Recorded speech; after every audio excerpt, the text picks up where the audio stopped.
ಬೆಂಗಳೂರಿನಿಂದ ಸುಮಾರು 65 ಕಿಲೋಮೀಟರ್ ದೂರದಲ್ಲಿರುವ ಚಿಕ್ಕಬಳ್ಳಾಪುರ ಜಿಲ್ಲೆಯ ಒಂದು ಪುಟ್ಟ ಹಳ್ಳಿ ಕೈವಾರ. ಆದರೆ ಈ ಹಳ್ಳಿಯ ಇತಿಹಾಸ ಸಾವಿರಾರು ವರ್ಷಗಳ ಹಿಂದಿನ ಮಹಾಭಾರತ ಕಾಲಕ್ಕೆ ಸೇರಿದ್ದು ಎಂದು ನಂಬಲಾಗುತ್ತದೆ. ಆಗ ಈ ಸ್ಥಳವನ್ನು ಏಕಚಕ್ರಾಪುರ ಎಂದು ಕರೆಯಲಾಗುತ್ತಿತ್ತು. ಪಾಂಡವರು ತಮ್ಮ ಅಜ್ಞಾತವಾಸದ ಸಮಯದಲ್ಲಿ ಇಲ್ಲಿ ವಾಸವಾಗಿದ್ದರು ಎಂಬ ನಂಬಿಕೆ ಇದೆ.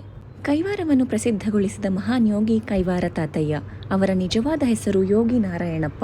ಅವರು 18ನೇ ಶತಮಾನದಲ್ಲಿಯೇ ಇಲ್ಲಿ ಜನಿಸಿ ಶ್ರೀ ಅಮರನಾರಾಯಣ ಸ್ವಾಮಿಯ ಭಕ್ತರಾಗಿದ್ದರು. ತಾತಯ್ಯರು ಯೋಗಿ, ಕವಿ ಹಾಗೂ ತತ್ವಜ್ಞಾನಿಯಾಗಿದ್ದು ಅಮರನಾರಾಯಣ ಶತಕ ಮತ್ತು ಕಾಲಜ್ಞಾನ ಎಂಬ ಪ್ರಸಿದ್ಧ ಕೃತಿಗಳನ್ನು ರಚಿಸಿದ್ದಾರೆ. ಕೈವಾರ ಬೆಟ್ಟದ ಮೇಲೆ ಇರುವ ತಾತಯ್ಯ ಗುಹೆ ಅತ್ಯಂತ ಪವಿತ್ರ ಸ್ಥಳ.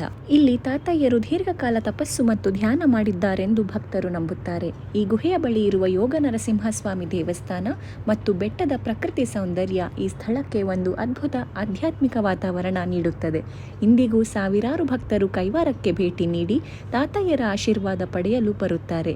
ಇತಿಹಾಸ, ಪುರಾಣ ಮತ್ತು ಆಧ್ಯಾತ್ಮ ಒಂದೇ ಸ್ಥಳದಲ್ಲಿ ಜೀವಂತವಾಗಿರುವುದೇ ಈ ಕೈವಾರ ತಾತಯ್ಯ ಕ್ಷೇತ್ರದ ವಿಶೇಷತೆ.